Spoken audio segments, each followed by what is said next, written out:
Thank God it's Friday. Hope everybody's doing good. Just had a little message here, wanted to put out there in the airways, and hopefully it helps somebody. In John 8, 8:32, Jesus says the truth will set you free. You can take that however you want to take that. Me as a Christian and walking with God, I take that as, what God's laying out for us is for our benefit. Our benefit. He's trying to,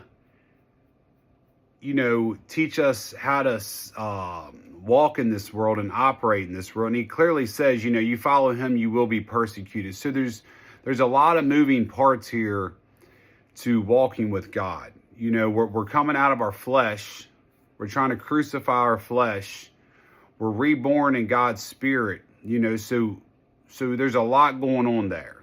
It's easy to just say it like that, but there's a lot going on in life for all of us. So the part of the truth sets you free is, when you get in God's word, of course it washes you, but it does more. It's just so powerful when we're programmed in this world by our family and in schooling and just the world and television and stuff.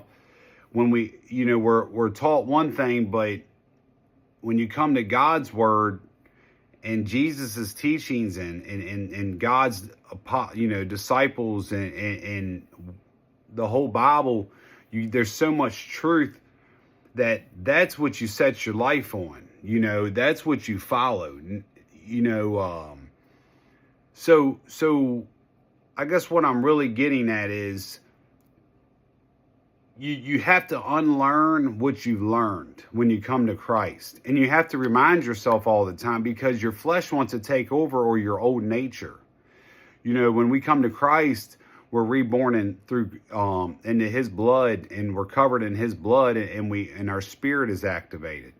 So try to take that serious. We fall 7 times. A righteous man falls 7 times and rises again.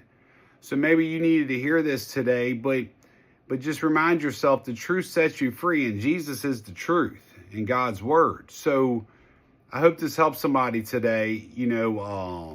Don't let people fool you. Don't let narcissistic people manipulate you and lie to you. What God tells you is true and accurate. So remember, the truth sets you free. God bless.